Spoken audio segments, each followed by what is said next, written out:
E para quem estiver escutando, estiver ainda no ensino médio, não se sentir pressionado já agora, com 17 anos, com 18 anos, a já ir fazer uma faculdade. Você ainda tem uma vida inteira pela sua frente. Uma pessoa de 40 anos pode estar, sim, decidindo fazer uma faculdade. Eu tive colegas de faculdade que começaram a estudar com 40 anos.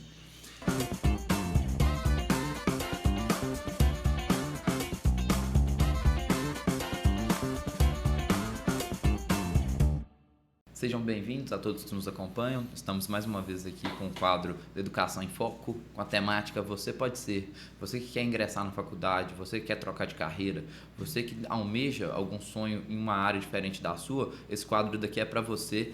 E hoje trazendo aqui um profissional de excelência, pegando e compartilhando da missão aqui do Gestão, que é promover as lideranças locais. Eu recebo aqui hoje o Rodrigo Dias e especificamente eu vou chamar ele de educador, mas ele é muito mais que isso. E uma frase que serve para mim, que eu imagino que serve para ele: Ô Rodrigo, se você está aqui hoje como educador, é porque tudo que você planejou da sua vida deu errado, né?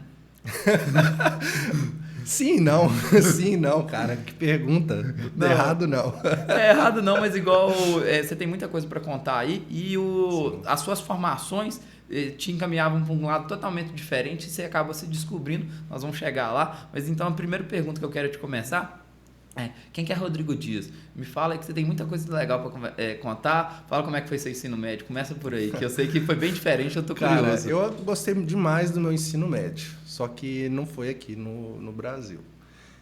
Eu, com 8 anos de idade, eu saí de Coronel Fabriciano, onde eu morava na época, e fui morar em Portugal, que meu pai já estava lá já há um ano, e comecei dos 9 até os 18 anos de idade morando lá em Portugal. E o ensino lá, cara, é outra coisa, muito bom. Eu tive experiência estando no ensino médio, fazendo visitas em faculdades, com alunos do ensino superior, mostrando para a gente os laboratórios, os equipamentos, o que a gente poderia ser. Foi uma experiência muito legal, professores muito bons, estrutura muito boa. E eu sei que não é a realidade da maior parte do Brasil, né? Eu não posso falar 100% como é que é o ensino médio aqui no Brasil, porque você não consegue comparar, né? Não consigo comparar. Exato. Se fosse meu irmão, ele conseguiria, porque ele passou um tempo lá e terminou o ensino médio dele aqui no Brasil. E como é que foi essa parte da sua vida em Portugal? Você ficou quantos anos lá? Por que você retornou? Foi 10 anos, aproximadamente 10 anos. E eu retornei basicamente porque, olha, eu não me via ficando em Portugal muito mais tempo. Eu me sentia bastante estressado lá, tá falando um idioma diferente, tá? É o mesmo português, mas não é o mesmo português. Então, aquela coisa, eu não queria ficar lá mais. E já estava já há um tempo tendo um crescimento de casos meio que de xenofobia, de discriminação. Eu tentava ignorar aquelas coisas, mas de 2010 para cá a situação não melhorou. Então, eu acho que eu fiz a decisão correta de vir para o Brasil, apesar de todas as outras dificuldades que tem de você estar trabalhando no Brasil ou de querendo viver no Brasil, desvalorização do real, tudo isso. E também pela questão da família, porque lá era só eu, meu pai, minha mãe, meu irmão e um primo, basicamente. Não, 2 primos. Mas vindo para o Brasil, família é enorme. A minha avó faleceu na semana passada. Há um tempo atrás, eu estava fazendo umas contas. Acho que ela tinha mais ou menos uns 100 descendentes. Eu tinha 12, 13 tios, não sei quantos primos mais. Tem vários anos que eu fiz essa pesquisa. Então, estava querendo voltar e ter essa experiência de ser brasileiro de novo. Entendi. E lá em Portugal, você teve caso de xenofobia com você? Eu ia te perguntar especificamente no seguinte: a sua sala era composta só por portugueses e só você de brasileiro ou não? De brasileiro tinha eu. Cada ano era diferente, né? Mas chegou um momento que teve 2 brasileiros. Quando eu era mais novo, lá nos primeiros anos, tinha um rapaz de Moçambique lá. Que também fala português, né? Também fala português. E depois de um tempo apareceu um americano lá, que eu acho que o pai dele era português e tal, e foi e voltou. Tipo, do parte de alunos, eu não vou dizer que tinha xenofobia, assim, descarada, não. Não era isso que eu estava querendo dizer também, lógico que não. A situação é o seguinte: aluno, criança, vai sempre brigar um com o outro, tá? Então é normal. Só que quando essas brigas elas partem para de onde que você é, você meio que fica ressentido com essas coisas.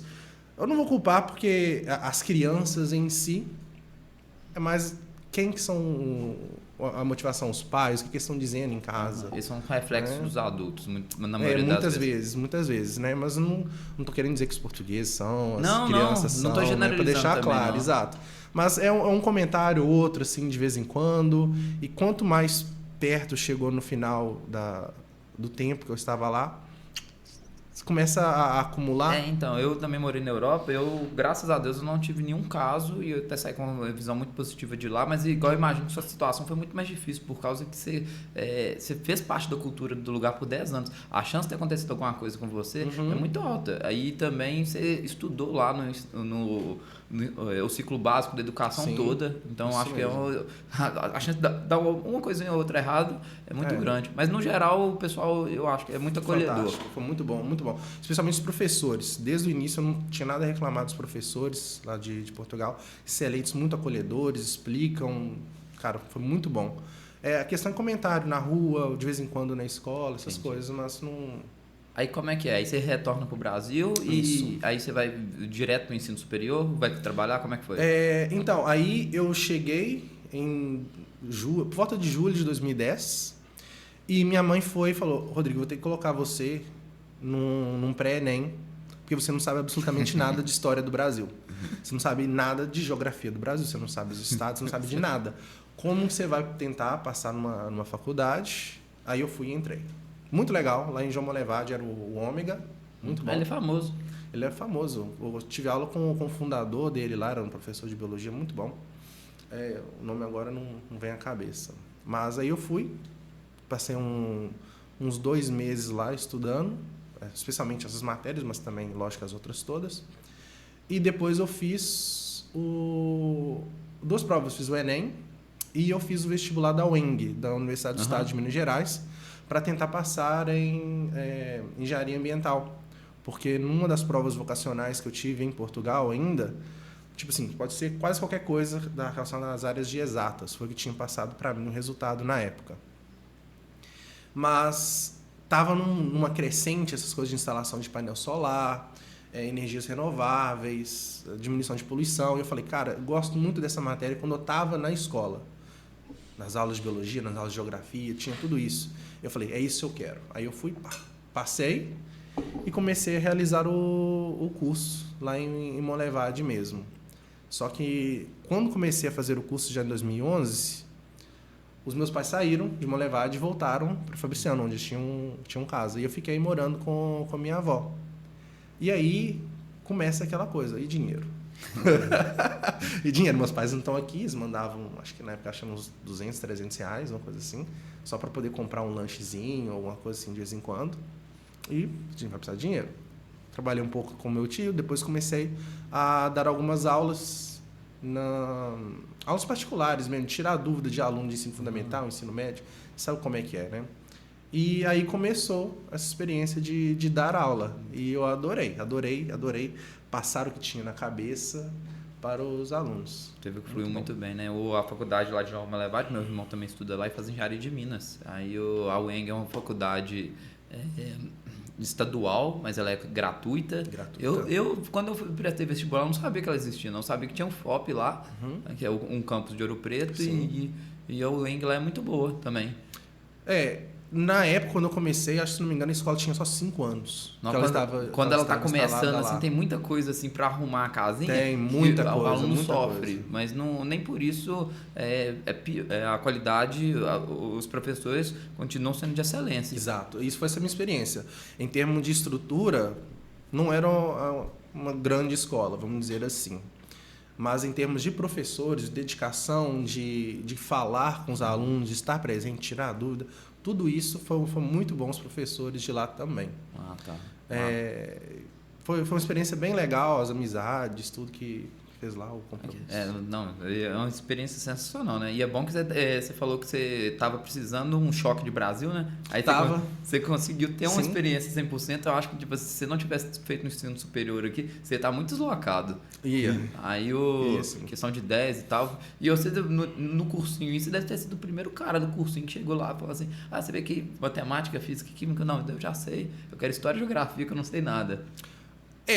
Mas eu acabei fazendo de todas. Todas as matérias, mas assim, eu fui lá justamente por essas matérias que eu não sei para todas as pessoas, lógico, mas eu acho que essas matérias de geografia e tal são as que as pessoas têm mais facilidade, suponho.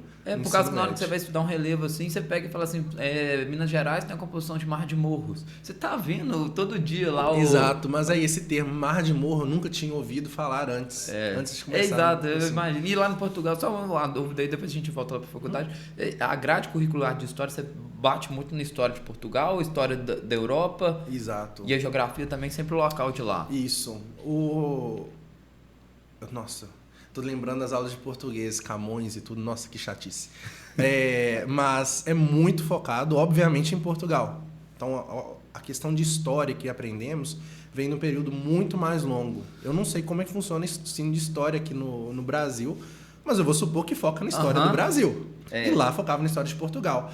Mas o Brasil era parte de Portugal. Era uma colônia de Portugal. Eles não interessam quem que morava aqui, não interessa que pessoas importantes estavam aqui. A única parte da história de Portugal que eu vi no Brasil foi quando a corte portuguesa veio pro Brasil na época das E mesmo guerras assim deve ser napoleônicas. limitado pra caramba, porque você tá dando um exemplo. Isso. Aí eu rapidinho dou um estalo também. Mesmo o Brasil sendo império uma época, então teoricamente Moçambique fazia parte da gente, esses outros, São Tomé e Príncipe, esses outros países do Império Português. A gente não estuda nada dos caras. Não estudamos nada. O Império Brasileiro foi separado do Império Português e Brasileiro, quando a corte esteve aqui, né? A gente só foi imperialista só com o Uruguai, só na época. Mas é isso, a gente não foca no estudo de outros países. E como é que o Portugal vende essa história? Qual que é a palavra que eu sei que é uma palavra que dá polêmica? O Brasil foi descoberto por Portugal? Se eu me lembro, mais ou menos, seria o período das descobertas. Eles têm vários períodos na história deles. Um deles é a Reconquista, que é quando Portugal nem existia ainda, na verdade. Era a Península Ibérica. Lá na Península Ibérica teve os mouros, né? O povo muçulmano entrou na Península Ibérica, conquistou lá e tal. Depois eles voltam com a ajuda dos franceses e era parte do reino não era de Leão, acho que era de Leão, ou Navarra, não é Navarra não, esqueci o nome do reino. Depois vai declarar independência, condado portucalense. Então vem bem assim do início e eles dividem-se em vários períodos, que nem no Brasil também tem, né? Mas sim, eu concordo, só para exemplificar, igual a história do Brasil, a gente basicamente estuda 500 anos atrás. Hoje está vindo com uma pegada forte da gente pegar, estudar esses povos de matriz indígena que estavam antes, só que não teve muito registro escrito para a gente pegar e documentar e acessar o que realmente aconteceu. Então a gente... não é que a gente estuda superficialmente, mas a gente tem pouco material de apoio. Tem muita lacuna. Em compensação, Portugal. Não, cara. Portugal lá, 500 antes de Cristo, já devia ter alguns registros escritos por ali. Então você já começa Por volta dessa época, sim. Né? Então, aí depois você vem o Império Romano, que vocês deviam fazer parte em algum momento. Então, era muito mais extenso, né, do que aqui. Exato. Então, é aquela coisa, se no Brasil, eu não sei se é assim, mas se no Brasil 500 anos de história tem que ser passado no ensino, lá tem que passar ensino muito maior. 2.500 então, quem é que liga para uma colônia que está do outro lado do mar? Né? Então, mas enfim, obrigado por tirar essa dúvida aí, porque é igual você falou, você não consegue comparar, mas ainda eu morro com essas dúvidas aí. Mas então vamos voltar lá para sua faculdade. E aí, beleza, você estudava e trabalhava? Você falou com o seu tio e você ajudava o seu tio com o quê? Então, meu tio ele era marceneiro. Ele é marceneiro até hoje. Faz portas, móveis com madeira, angelim, tudo. E foi pode dizer, o meu primeiro trabalho foi esse. Eu cheguei também a trabalhar um tempo de pintor, de servente pedreiro, de várias coisas. Ajudar meu pai também nas obras, que meu pai ele é impermeabilizador, ele coloca mantas asfálticas. Então já fiz um pouquinho de tudo, não com muito detalhe, mas eu já parei, já tive essas experiências já. E meu tio é marceneiro. Então eu trabalhei com ele, acho que foi em torno de 1 ano. Mas depois minhas mãos começaram a ficar toda detonada de farpa de madeira. E eu falei, não, eu vou buscar uma outra coisa mais leve, que vai me dar um pouquinho mais de tempo para estar fazendo algumas coisas. E foi aí que eu parti para essas aulas particulares. Lá em Monlevade, eu não sei se ainda existe, eu suponho que ainda existe, meio que um centro de aula particular, chamado FIC. Você tem a dona, ela chama alunos universitários para dar aula, para tirar a dúvida de ensino médio, ensino fundamental para os pais para os alunos que tenham dúvidas. Então comecei lá essa experiência de dar aula e eu gostei bastante. Depois passou um tempo, apareceu minha namorada na época, hoje é minha esposa, me incentivou a ir atrás de dar aula de inglês também. Eu não tinha formação nenhuma, eu só sabia falar inglês. Notório saber. É um notário saber, isso é um notário saber. E eu falei, nossa, mas como é que vai ser, tal? Eu chegar lá, entregar um currículo, mas eu não tenho nada para comprovar nada. Eu falei, só vá lá e entrega. Ela falou isso no primeiro, só vá lá e entrega e vê como é que vai ser. No mesmo dia, eles me ligaram, marcaram uma entrevista comigo para o dia seguinte. Eu fiz a entrevista e falou, no próximo dia já vai começar o treinamento já. Foi assim, super rápido essa experiência depois de começar a dar aula de inglês. E daí você não tinha formado em engenharia ambiental? Ainda não. Isso nesse período já estava, acho, no 3º ano já. É porque, principalmente na parte de engenharia, você não entra de qualquer maneira nos estágios, né? Então você tem que ter uma bagagem muito grande de faculdade para depois você cair dentro da empresa. É muito difícil pegar as oportunidades dos primeiros anos. E até porque nos primeiros anos de engenharia, o ciclo básico é bem parecido. Você vai ver cálculo, vai ver física, você não vai ver muita coisa específica. Não. Você não tem, a verdade é que você não tem muito para agregar para a empresa. Isso mesmo. Essa parte aí do que você falou que você dava as aulas particulares, eu acho que todo mundo que fez engenharia faz. Vou só deixar o exemplo de engenharia porque eu vou entrar em exatos. Depois que você faz cálculo 3, que você faz física 3, você fala assim, eu consigo aprender qualquer coisa. Exato, é isso mesmo. Qualquer tipo de matéria que está caindo assim, de dúvida, o pessoal, não, eu sei, é isso aqui. Você vai e aprende, você explica. A educação, ela muito que abre a cabeça da pessoa, né? E essa experiência de você se desafiar a fazer uma faculdade, mesmo que nem é o meu caso, mesmo que você não siga naquela área específica, conhecimento é uma coisa que ninguém tira de você. Você tem aquilo, pode ser que daqui 5, 10 anos vai aparecer uma outra oportunidade que você não estava à espera, em que aquele conhecimento vai ser aplicado. Quantas coisas eu já não consertei em casa por causa desse conhecimento de marcenaria, não é? Quantas vezes já não consertei a pia do banheiro, o tanque da área de casa, devido ao que eu ouvi com esse trabalho de servente pedreiro, um pouquinho coisa de eletricidade. Não sou mestre em nada disso, não sou profissional em nada disso, não posso começar a trabalhar nessa área, mas tudo que você faz, tudo que você aprende, fica agregado em você e vai te enriquecer como uma pessoa. Você atribui esse pensamento seu à cultura europeia que você vivenciou muito, por causa que aqui no Brasil a gente não tem muito dessa parte da prática de faça você mesmo. Eu sei que o americano tem muito disso, de você compra muito produto na loja, make yourself, acho que fica. Do it yourself, DIY.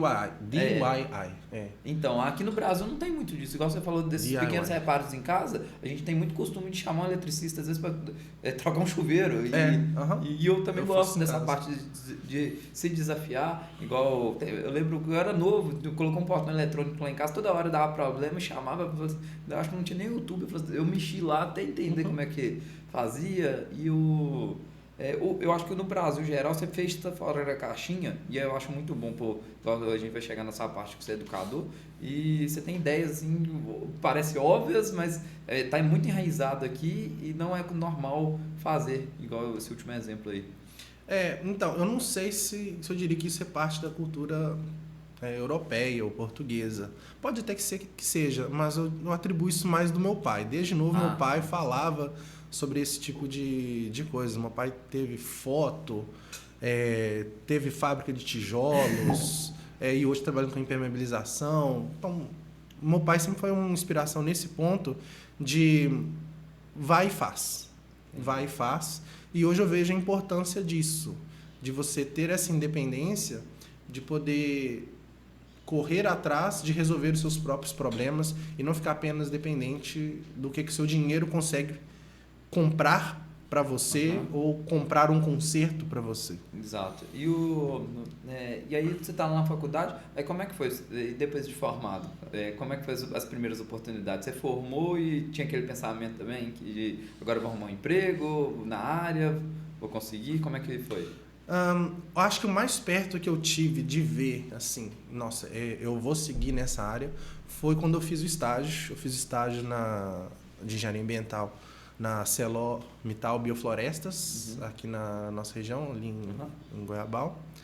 E foi muito legal ver a produção de carvão, a questão do desenvolvimento da mata, parte mais de engenharia florestal, mas tudo isso foi muito interessante. Fiz um relatório, fiquei muito orgulhoso do que eu fiz. Meu trabalho de conclusão de curso também foi outro momento em que eu vi, cara, muito legal essa minha área, o que eu tenho para fazer aqui. Só que quando chegou na reta final, no último ano, nos últimos 6 meses do curso, eu acabei vendo que eu gostava mais de ensinar. Eu gostava mais de poder ver um brilho assim, nos olhos do aluno, que, nossa, agora eu entendi isso, agora eu já sei fazer isso. E eu estava vendo muito mais impacto das coisas que eu estava fazendo na sala de aula, com 2, 3, 5 alunos, do que eu estava vendo trabalhando, fazendo um estágio para uma empresa maior, por exemplo, ou vamos dizer assim, na área. Tá? Então, nessa reta final, teve uma mudança de pensamento minha, tanto é que eu não cheguei a fazer o CREA, não fiz o registro, tenho o documento até hoje para fazer a ativação do CREA. Se aparecer uma oportunidade, se der alguma coisa, vamos dizer assim, errado na minha vida, tenho esse curso que eu fiz. De certa forma, é quase como os jogadores de basquete nos Estados Unidos, que eles ganham muita bolsa.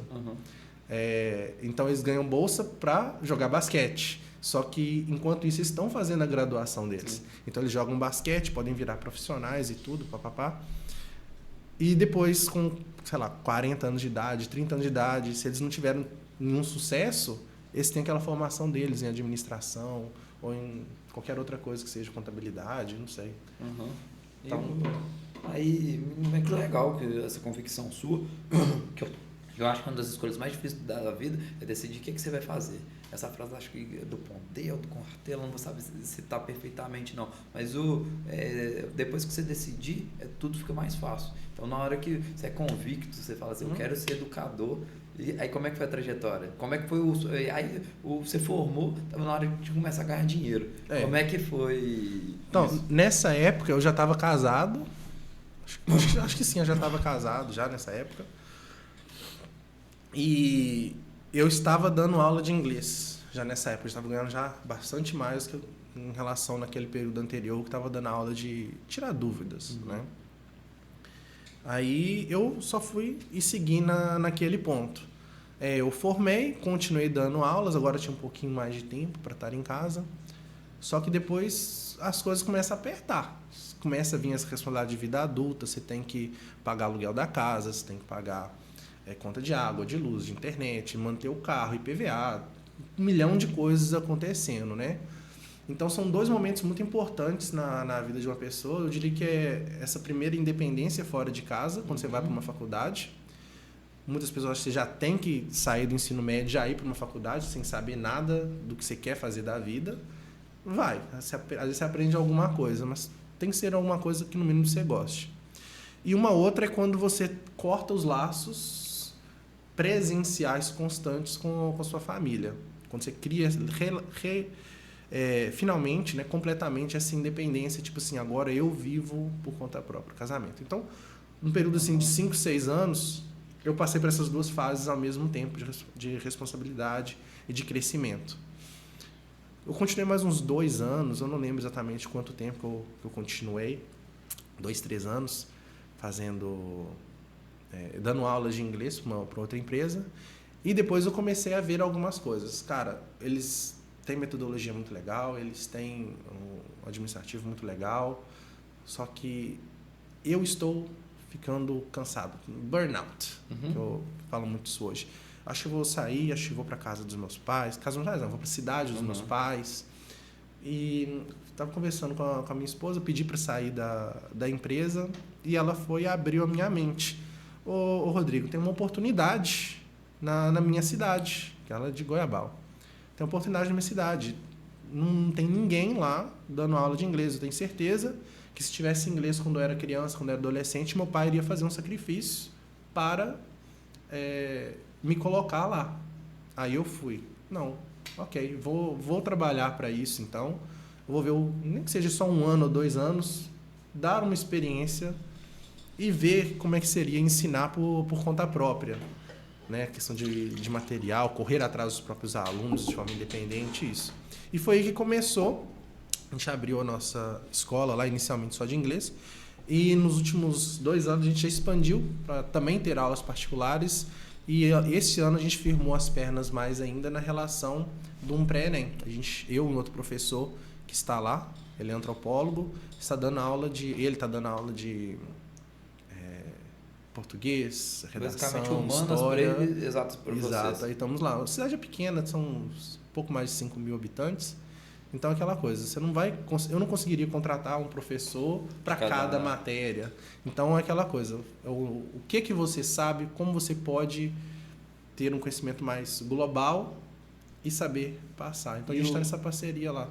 Que bacana. E esse curso de pré-ENEM anima, por causa que, principalmente o interior, assim, eu vi muito esse problema do aluno ter essa mentalidade de falar assim, eu não posso ir para a faculdade. Aí quebrou um pouquinho por causa que abriu muitas faculdades aqui perto. Matipó, Ponte Nova, eu não sei, João Molevade é mais próximo para vocês ou não? Eu diria que o Vale do Aço hoje está melhor porque eles terminaram de asfaltar a MG, tá não é? Ótimo aquela estrada, né? Isso, e aí abre muitas mais portas. Mas aí tem ida e volta para Goiás? Tem de volta, a prefeitura tem os ônibus que levam pessoas todos os dias para lá. Né? Aí, mas mesmo assim ainda tem a questão das faculdades federais e estaduais que dentro tem muito mais oportunidades para o aluno aprender e elas necessariamente... Os online... aí os online não vou entrar neles agora não. Sim. Mas aí tem as faculdades federais e estaduais e eu via muito que o aluno fala assim, eu não posso ir para lá. Aí no interior o cara, igual eu falo que São Pedro dos Ferros, 8 mil habitantes, não é muito diferente de Goiabal. Aí eu falava assim, o maior problema que eu tenho é que o aluno não acredita que ele pode ir para o UFV, que é 100 e pouquinhos quilômetros daqui, pertinho de Rio Casca, que é 80 quilômetros, é um pulo. Aí, às vezes é a mesma distância que vocês andam para ele lá no Vale do Aço todo dia. E de volta, sim. Aí quando eu cheguei lá no Viçosa para fazer o mestrado, aí eu falei isso daí, os alunos, todo mundo riu de mim e falou assim, Alexandre, esse problema não é só seu não, cá dentro da UFV, os bairros mais afastados dela, os alunos acham que a UFV é paga, que eles não conseguem passar, que só vem pessoal da escola particular isso. E tal. Então, de outras cidades, de outros estados. O pré-ENEM, às vezes, não só o serviço de excelência que você faz com treinamento para o aluno tirar uma nota do Enem, mas você acaba convencendo ele que ele consegue almejar oportunidades maiores, né? É o que a gente tenta trabalhar, né? A gente tenta trabalhar inclusive na parte do inglês, que não é só o inglês, é toda aquela questão de cultura, de abrir a mente da pessoa para buscar algo a mais, de ver referências diferentes, não é? E isso que você falou é muito verdade. Durante esses últimos anos, eu tive um aluno que ele conseguiu passar, agora não lembro se foi para o UFV ou se foi para o UFMG em Belo Horizonte. Ele passou, mas não pôde ir, porque não tinha como se manter lá. O pai não podia ajudar, tal, ele teria que trabalhar e estudar, e é muito difícil. Eu não sei se essa foi a sua experiência. Não, graças a Deus eu tive um apoio dos meus pais muito grande, mas igual você falou, o dinheiro assim, fica zerado, a gente tem que correr atrás das oportunidades. Trabalhei um pouquinho de tudo. Nos meus primeiros anos lá, que era ciclo básico, eu passei no processo seletivo no hospital, aí ganhava um salário, quase 2 salários mínimos para a época, que era muito, só que eu ficava moído de trabalhar tão emplacado da minha área. Depois fui fazer estágio, era remunerado, trabalhei de barman. Então você estava trabalhando e estudando. É a realidade para quase todo mundo que está no ensino superior hoje. Principalmente se você veio de uma classe baixa ou classe média. Quem é filho de gente rica não tem que se preocupar com nada disso. Mesmo se ele não tiver passado numa faculdade de excelência pública como a UFV, o pai vai e paga qualquer universidade particular do Brasil que ele quiser e olhe lá, às vezes até para fora. Mas não é a realidade da maior parte das pessoas e não é esse o público que eu quero trabalhar também. Não é? Igual de tudo que você falou aí, você tá mais pelo social do que pelo financeiro. O financeiro acaba virando consequência para você.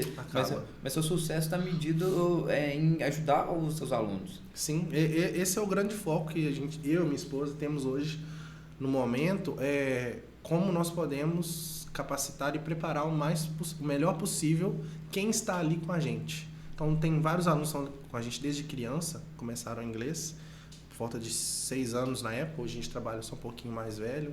Mas, pra você ter noção, já tivemos 2 assistentes pedagógicos para auxiliar em elaboração de atividades extras e também substituir a gente se algum da gente ficar doente, ou então ficar na sala ajudando a fazer uma atividade, ou corrigindo um dever, ou alguma coisa assim do tipo. E esses 2 nossos assistentes pedagógicos hoje estão fazendo letras na UFV. Então, foi uma coisa que abriu portas para eles, a experiência de ter um ensino com inglês, mas também toda aquela coisa de estar no ambiente de sala de aula, tudo isso. E eu tenho certeza, se fosse perguntar para eles, antes de começarem a ter a experiência com a gente, que eles não queriam pensar em virar professores. Um deles quer ser professor de faculdade, você vê. Mas é isso. Então, a gente meio que não escolhe o que nós vamos ser do futuro. Nós descobrimos o que vamos ser no futuro, dependendo da nossa experiência de vida, o que mais nos atrai, quais são os nossos pontos mais fortes, né? E essa experiência do dia a dia, do conhecimento, de correr atrás, ele só vem para quem experimenta, para quem tenta. Enquanto você fica parado, você não avança, você não segue em frente. Bem, igual você falou, às vezes você testou um pouquinho de tudo, marceneiro e tal, para você saber que você queria ser educador, você sabia que você não queria outras coisas. Então, quanto mais você testou, mais forte ficou a sua decisão. E a outra parte que você falou, acho que hoje, se eu tivesse voltado para o ensino médio, eu tinha aceitado fazer um pouquinho de tudo. Tudo que é oportunidade que aparecer, eu testaria. O nosso Andrei aí, nosso querido cameraman aí, desde que eu dei aula para ele, eu falei assim: Andrei, vem, assim que eu arrumar uma oportunidade, vem trabalhar com a gente, que eu sei que você vai crescer muito. E ele tá aqui e toda hora aparece alguma coisinha para ele. E eu falei assim: anda com a gente que você vai longe. E é com seus alunos aí, ex-alunos, né? Ex-alunos, sim. Uma hora eles vão voltar lá para dar aula, pra ter certeza. Eu espero que não. Eu quero coisas melhores para eles. Eu não quero que... Lógico, eu adoraria ter eles de volta. Só que eu gostaria muito mais que eles seguissem e avançassem muito. Imagina o orgulho que não dá para mim. Eu falo assim, olha, esse meu aluno aqui tá dando aula na UFV. Ele já está dando aula já no Colune, se não me engano, que é de ensino médio. Deve ser PIBIT, deve ser algum programa da própria faculdade. Exato, já tá dando aula lá, já. Então, dá muito orgulho você ver isso. E o Colune nada mais é do que a melhor instituição de ensino público médio do Brasil. Então, é aquela coisa, como professor, eu não quero que o aluno fique igual a mim. Eu quero que ele seja melhor do que eu, mais especializado do que eu, sonhe mais alto. Essa frase é do Aristóteles: o sucesso do professor é ver o aluno superar ele. Estou parafraseando exatamente isso não, mas eu quis resumir no que você falou. Eu também, tanto que no meu livro eu coloquei essa frase, eu falei assim, a medida do meu sucesso é ver meus alunos me superarem. Então é muito legal isso, né? Por causa que tem muito uma briga de ego, dependendo de onde você vai, que você tem ali um cara, você não quer ver ele crescer mais que você. A gente não, né? A gente vai para a sala de aula para falar assim, não, eu quero que você seja melhor. Aí o cara fala assim, não, eu quero voltar para casa, só isso. Vai, mas tá tudo bem também, é o que ele decidiu, tudo bem, igual você falou. Isso. Eu não posso forçar o aluno a ser melhor do que eu, mas obviamente eu não vou forçar ele a ser pior do que eu. Um dos melhores alunos que eu tive nesses últimos anos, agora focando no inglês especificamente, ele é um aluno que fala que ele não tem vontade de viajar para fora do país. E ele não tem vontade de sair de fora da cidade. Então é aquela coisa... É isso que ele decidiu para a vida dele e tá joia. Mas faz isso da melhor forma que ele puder. Faz isso da melhor forma que ele puder. na questão de trabalho, de lazer, de meta de vida, seguir focado. Mesmo que você mude sua meta, seu objetivo de uma hora para outra, devido a algum acontecimento na sua família, alguma oportunidade profissional, tentar se dedicar o máximo possível naquele caminho que você decidiu. Porque nos dias de hoje a competição é enorme. Hoje temos que competir inclusive com a inteligência artificial. Você vai ver, daqui a alguns anos já vai ter várias pessoas aí já falsas fazendo podcasts. Com essa geração de imagem, né? Artistas mesmo, hoje, né? Já está dando problema. Já está dando problema com a chamada arte de inteligência artificial. Então não é só arte, o pessoal já está conseguindo compor músicas totalmente de inteligência artificial. Até séries na Netflix que o pessoal acusa muito alguns roteiros deles ser tão clichês de falar assim, quem fez isso faz inteligência artificial. Uhum. Os planos de várias prefeituras no Brasil foram criados com a ChatGPT e outros programas. Então, como que você compete não só com outras pessoas, mas compete com inteligência artificial e outras ferramentas como essa? Você tem que se dedicar para aquilo que você faz. Você tem que ter um diferencial seu naquela área. Para dar aula de inglês, por exemplo, hoje você abre a Play Store, lotado de aplicativos querendo te ensinar inglês, muitos deles de graça. Qual é o diferencial deles? O que faz eles terem mais sucesso? Ou melhor ainda, o que faz a minha empresa ter sucesso? O que eu posso me diferenciar do que aquilo? É questão de experiência, é o contato com as pessoas, é abrir a cabeça para novas culturas, aprender sobre esse feriado, aprender sobre essa notícia que saiu naquele país que fala sobre desemprego ou que fala sobre alimentação no futuro, comer insetos, ou lá o que seja. Você tem que buscar o seu diferencial naquela área. E você falou que o material próprio que você desenvolveu tem muito disso de ajudar o aluno para o futuro. Como é que foi essa... Fala um pouquinho dessa parte que eu tinha ficado curioso. Sim. O que acontece é o seguinte, os primeiros 2 anos do nosso material de adulto agora, falando assim, mas nos adolescentes e crianças também tem uma coisa desse tipo, mas focando especialmente no de adultos.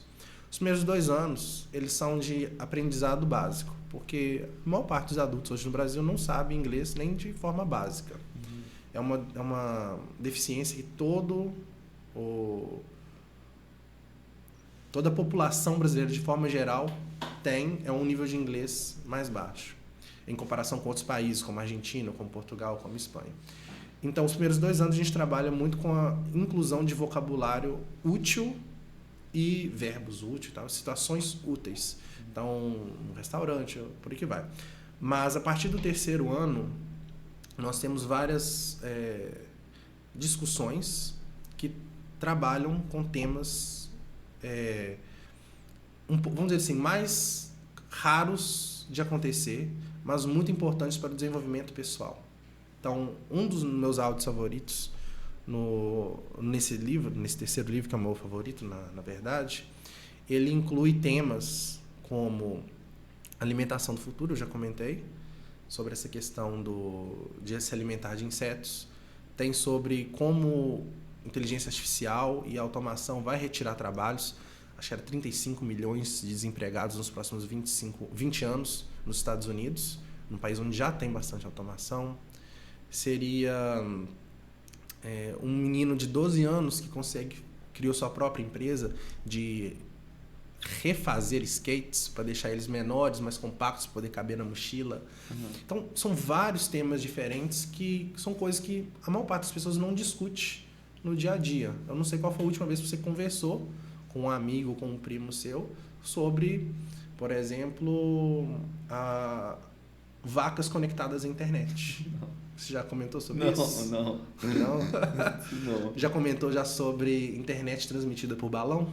Não, também não. Também não. Então, só apresentar temas de tecnologias, de coisas, notícias que estão acontecendo no momento, que abre o leque da pessoa do que está acontecendo, o que pode vir a acontecer também. Então, esse é o nosso foco no momento, é justamente não só ficar preso no é inglês, é isso. O que mais podemos agregar a você de conhecimento. Agora, qual a aplicação prática disso? A aplicação prática é que quando você estiver no mercado de trabalho, qualquer que seja a sua área, você vai poder fazer conexões e ver novas aplicações de coisas que você tem ali. Esse caso da internet por balões, ou vacas conectadas à internet. Olha que coisa interessante. Era um áudio de uma notícia de 2019 ou 2020, eu não estou lembrado mais, em que no Reino Unido eles fizeram um teste de internet 5G conectadas a cada vaca. As vacas tinham um chipzinho e elas chegavam e esse chip conectado à internet abria as porteiras para as vacas poderem entrar, ligava e desligava luzes, ligava e desligava escovas elétricas para poder pentear os cabelos dela para ter mais conforto, posicionava automaticamente o equipamento para poder retirar o leite. Então, você viu essa notícia? Você viu que isso existe? Quando você for fazer alguma faculdade de agronomia ou algo assim do tipo, ou até mesmo na sua cidade, às vezes seu avô, por exemplo, tem uma produção de leite, né? Uhum. Você já pode ver que mais coisas que dá para fazer com os recursos que você tem. Lógico que não tem dinheiro, muitas pessoas não têm dinheiro para isso. Mas só de você abrir a cabeça do que é possível, Exato. você mesmo consegue a gente só alcança, aplicações. a gente só tenta se você viu outra pessoa fazendo. Igual um dos maiores intuitos do podcast é você falar, você estuda em uma levagem, então uma pessoa que está lá de Goiabá, não, também consigo. Consegue. E o que você está fazendo é isso, você está dando insights para as pessoas. Igual você falou que essa alimentação por insetos aí vai ser tendência mesmo. Até 2050 você vai ver ali muita fazenda de formiga, de minhoca. Quem sabe um desses alunos seu aí, igual você falou, tem na roça, não precisa nem da educação formal, vai investir nisso. Às vezes pode ser um negócio até mais pé no chão. Igual, eu tenho certeza que você deve dar muitos exemplos da Europa e traz ideias de fora para eles. Igual lá, eles têm muita alimentação por cogumelos, que é muito bom, amo. Então, é algo um pouco mais raro aqui no Brasil. Você tem um champignon ali no estrogonofe, mas é muito pouquinho perto da diversidade que tem. E essas ideias que vêm de fora para cá, que bom que seus alunos estão estudando. Tenho certeza que você dá insights valiosos para eles, tanto na parte de motivação e nessa parte assim, da construção do projeto deles, de que vai ser a faculdade norteadora deles, de onde é que eles vão trabalhar. E essa troca de experiências é muito válida.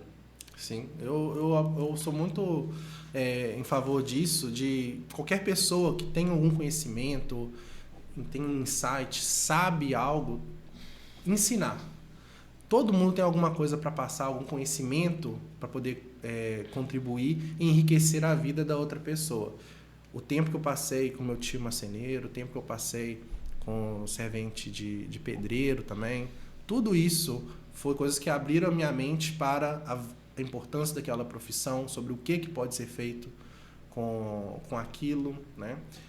E qualquer pessoa, você às vezes é maquiadora, por exemplo, você pode sim estar fazendo algum vídeo ensinando, fazendo um curso de maquiagem ou a importância de, por exemplo, se vestir de uma forma mais correta. Eu não sou muito de seguir essas coisas de moda, mas a importância de se vestir de uma forma mais correta numa certa circunstância, ou lá o que é que seja que você está fazendo.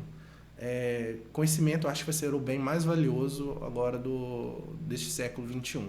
Conhecimento é saber aplicar conhecimento. Porque você pode ir na Wikipédia, você pode perguntar ao ChatGPT, qualquer coisa, ele vai te dar ali a resposta. Mas o que você vai fazer com aquela resposta?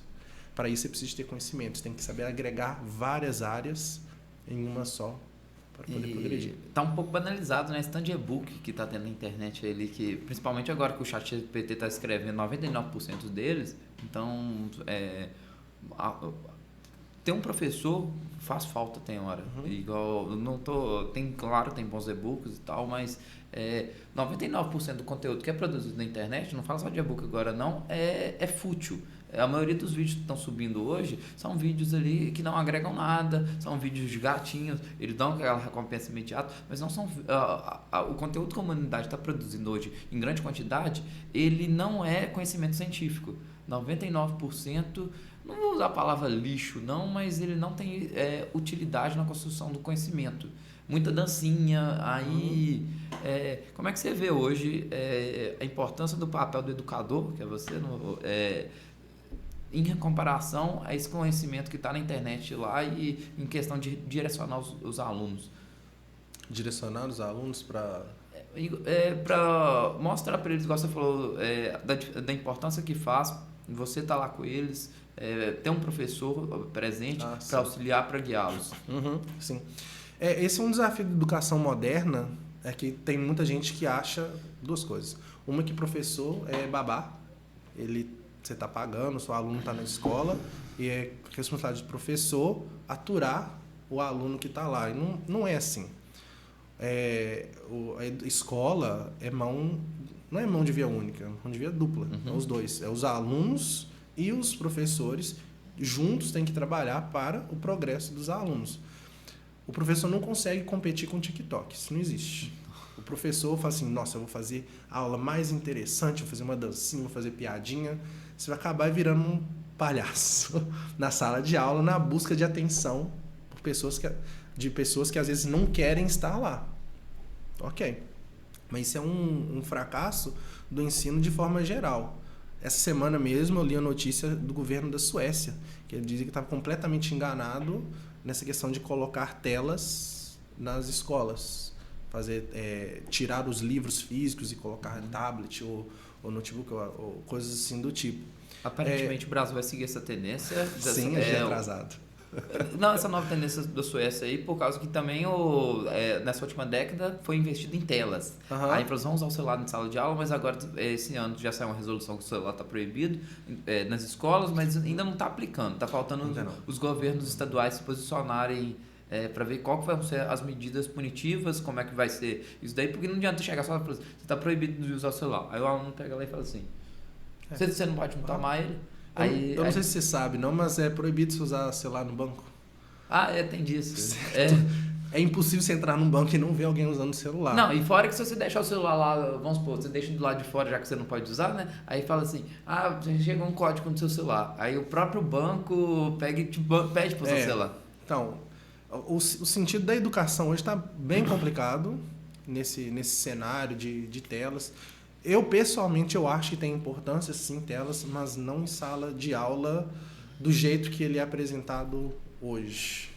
Então, eu, pessoalmente, eu não acho que é para o aluno ter o contato direto em sala de aula, a não ser em situações muito específicas. Uma tarefa que tem que fazer alguma pesquisa para fazer uma apresentação, algo assim do tipo. Mas qual o papel do professor nesse momento? Eu acho que tem que ser muito mais de guia. Eu acho que meio que já passou o tempo do professor ser apenas a única fonte de conteúdo. O que ele fala é verdade. Eu já passei por essa experiência já em faculdade. Vários alunos passam por essa experiência e vêm me contar isso comigo, que às vezes faz uma pergunta para o professor dá a resposta errada e não arreda o pé, de jeito nenhum. Eu não tenho problema nenhum em falar quando eu estou errado, como me enganei em alguma coisa. Eu acho que é válido o aluno ver você como um ser humano que comete erros, mas o mais importante é o que você faz com esses erros, como você corrige isso. E como que a gente pode melhorar a educação nesse cenário que você falou de vídeos postados por inteligência artificial, né, feito do zero. Meu pai mesmo anda viciado nisso ultimamente. Porque eu não gosto de dar nomes não, mas ele está um pouco viciado nisso. Você abre você escuta ele ouvindo os vídeos no YouTube, cada 10 vídeos, 8 são aquela narração de voz de inteligência artificial, né? Que ele faz a geração do som. Se o som é gerado assim, o conteúdo também é. Então tem muito lero-lero ali, muita, às vezes, desinformação, coisa falando dos alienígenas que construíram não sei o quê. E eu acho que educadores que trabalham hoje de forma online...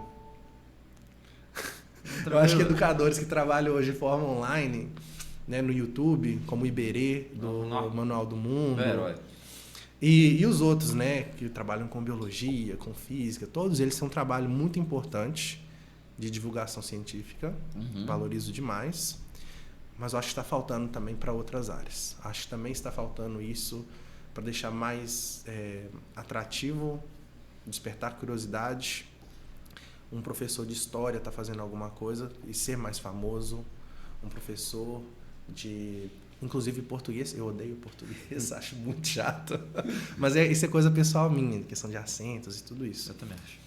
Mas a gente é de exatas, de formação, a gente tem esse ponto, né? Mas é esse ponto que eu queria chegar.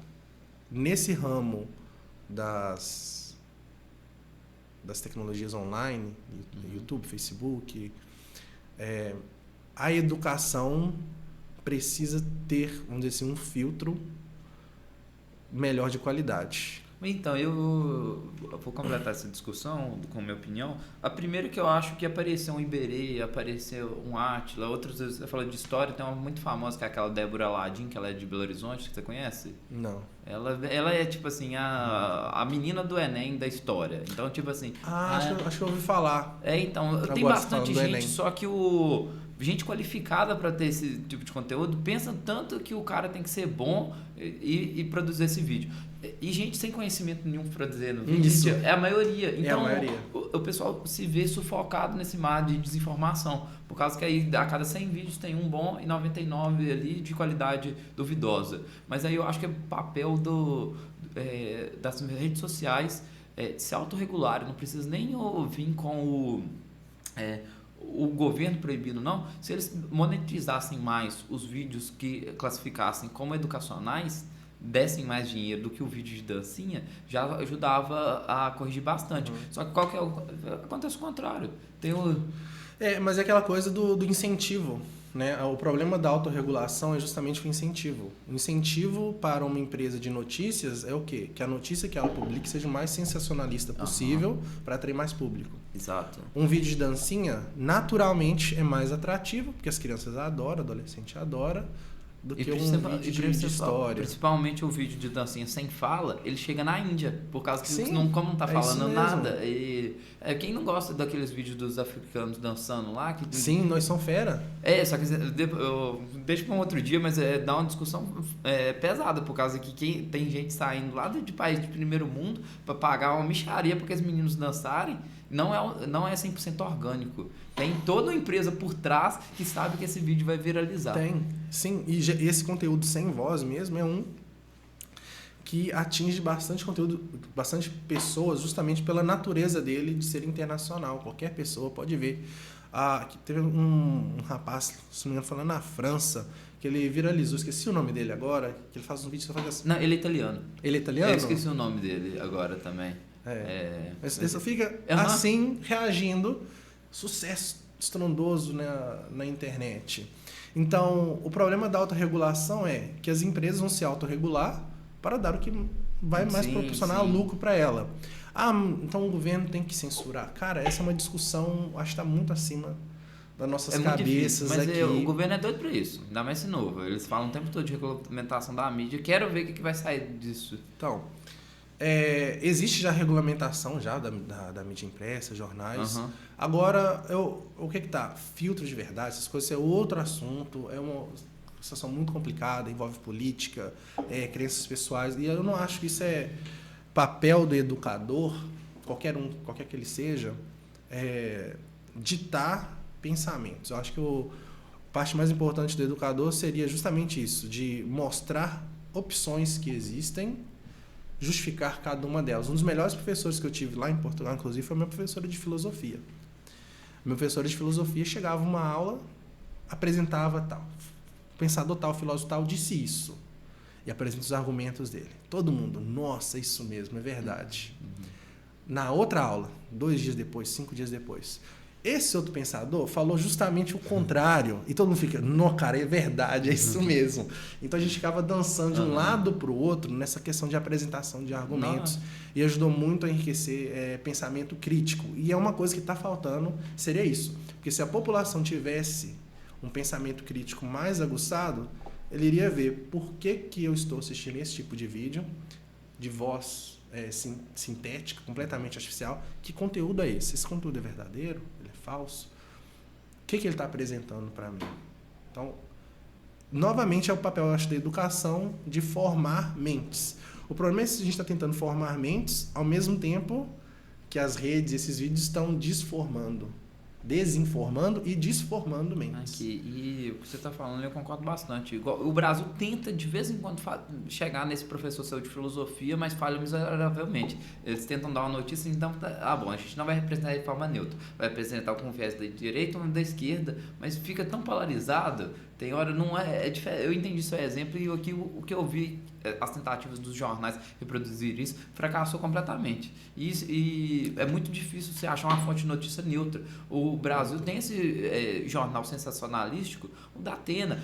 Veja essa notícia, que impressionante. Cara, eu detesto isso daí. Também. Por causa que, tipo assim, quem tem que achar a notícia impressionante é eu, não é ele, não. Me mostra a notícia e eu decido o que pensar dela, não você. E o YouTube hoje, se eu abrir um vídeo e o vídeo começar assim, veja essa notícia, que impressionante, eu já fecho ele na hora. Eu não tenho paciência nenhuma. As próprias thumbnails são todas chamativas, fazendo perguntas. Quase todo vídeo que você vê com um título de pergunta, eu nem clico, porque 99% que a resposta é não. E é um vídeo falso, você pode ver, 10 minutos. Hoje em dia no Twitter, agora é X, né? Você pode dar uma olhada que o Elon Musk adicionou a função para você poder comprar um verificadozinho dele lá, não é? Sim. E uma das coisas que mais está acontecendo hoje é uma coisa que em inglês chama de engagement farming. Basicamente estão farmando, estão cultivando, colhendo engajamento. O cara cria uma conta, paga aquilo, posta qualquer absurdo lá na frente, não interessa qual que seja, ou um comentário ridículo, para que as outras pessoas comentem, gerem engajamento, curtidas, visualizações, e depois ele receber dinheiro com isso. Porque recebe dinheiro com isso. Então, aí, novamente, a gente fica nesse ambiente em que fica todo mundo brigando, a gente fica sendo exposto a cada tipo de coisa, mais absurda do que a outra, porque dá dinheiro. Mesma coisa que eu comentei sobre os jornais. E é uma situação muito complicada, isso não vem 100%, né, relacionado à questão de educador, mas em partes passa para a gente sim. É parte do professor ter uma educação mais, não sei se complementar seria a melhor palavra, mas mais integrada às vezes. Um professor de física trabalhar também com... que talvez é multidisciplinar. Multidisciplinar. O Estado gosta dessa palavra. Mas quase nunca é aplicado. Nunca. E quando alguma bobeirinha, tipo assim, educação física, vai jogar bola e a bola é uma esfera, volume tal. É tão bobo. O que nós precisamos é aprofundar isso de verdade, mas com o quê? Vai depender do professor, de livre e espontânea vontade, ir atrás disso? Você falou que produzir material é difícil pra caramba. É muito difícil. O Estado tinha que ajudar melhor, o governo. E é fácil fazer, cara. Igual você falou da educação física, o exemplo que a bola é uma esfera, eu acho muito ruim. Mas aí na hora que você pega educação física, vai trabalhar habilidades socioemocionais, para trabalhar projeto de vida, é muito legal. Você pega, você faz um trabalho ali, aquele menino que não gosta de tocar a bola, por que ele não gosta de tocar a bola? Não tô falando nem de voltar lá na psique dele, não, mas pegar e falar assim, tem 5 pessoas no seu time, o objetivo é vocês fazerem um gol. Então, você tocar a bola é bom pra você. E isso acaba refletindo em outras áreas da vida. E do mesmo jeito que você pega aquele menino que é tímido, que não gosta de tocar, não gosta de ser individualista, você traz ele e fala assim, você não vai tocar a bola. Então, você consegue trabalhar. Eu tenho uma amiga professora, trabalha isso, a palestra dela é sensacional. Ela dando esse tipo de aula de educação física para menino de 8, 7 anos, imagina a mentalidade que eles saem dali. Mas essa aula que ela dá, foi ela que elaborou? Não sei dizer, mas provavelmente sim, por causa que é igual a gente chega num momento que a gente vai se especializando, provavelmente às vezes a pesquisa de conclusão de curso dela foi isso, depois ela achou uma pós e tal, mas iniciativa própria, igual eu falei, professores engajados são a exceção ao mercado, não são a regra. Sim. Professor engajado e aluno também precisa estar engajado nessas atividades também. Não adianta de nada um professor elaborar essa grande atividade com outro professor se os alunos não quiserem participar também, não tiveram um atrativo para eles. Então, Deus, aqui, acho que a gente está caminhando mais para o final. Um outro dia a gente vem cá só para fazer uma roda de debate. Aqui tem mais 2 cadeiras, a gente coloca e a gente fala só de inteligência artificial, a gente fala de educação, mas aí hoje essa parte aí que eu queria escutar de vocês, como é que foi esse chamado aí para ser educador, porque tem muita gente que escuta ele e esse caminho que mostrando também que não necessariamente só porque você fez engenharia ambiental você tem que ser engenheiro ambiental. Escuta a sua voz interior, vê isso. E foi muito legal o papo com você aqui. Vou deixar um espaço aqui para você. Qual que vai ser uma última mensagem que você quer passar aí? Manda para os seus alunos, para os nossos ouvintes. Tá ok. Obrigado, viu, Alexandre, pelo convite de estar aqui, expor essa história de vida e experiências. E para quem estiver escutando, estiver ainda no ensino médio, não se sentir pressionado já agora, com 17 anos, com 18 anos, a já ir fazer uma faculdade. Você ainda tem uma vida inteira pela sua frente. Uma pessoa de 40 anos pode estar, sim, decidindo fazer uma faculdade. Eu tive colegas de faculdade que começaram a estudar com 40 anos. Então, aproveite as oportunidades que você tiver na vida. Experimente. Você apareceu uma oportunidade para ser um professor, tirando dúvida? Vá atrás, veja se você gosta. Você ser um profissional de educação física, experimente, veja se você gosta. Por aí vai. Vá atrás e aceite as oportunidades que a vida te entregue e sempre se dedique o máximo naquilo que você está fazendo. Se não der certo, há sempre outras oportunidades. As portas nunca se fecham sem outras se abrirem no local. Eu acho que foi isso, cara. Muito obrigado. A casa é sua, a porta do estúdio está sempre aberta. Se tiver algum projeto, quiser vir cá divulgar, traz seus alunos aqui, igual você falou, esse tanto de case de sucesso que você citou aí. Vou adorar receber seus antigos assistentes pedagógicos aqui. Eu tô querendo trazer o pessoal que está na faculdade hoje, a UFV, a UFOP, por causa que eu falando é uma experiência de 10 anos atrás, não está tão desatualizado, mas deixa a pessoa que está lá passando perrengue hoje falar. Eu tô doido para escutar mais dos alunos, depois a gente faz essa conexão, você me apresenta ele. E o intuito hoje foi cumprido, foi também divulgar você, por causa que aqui o quadro... O programa chama Gestão de Liderança, então você é um dos líderes locais aqui da nossa região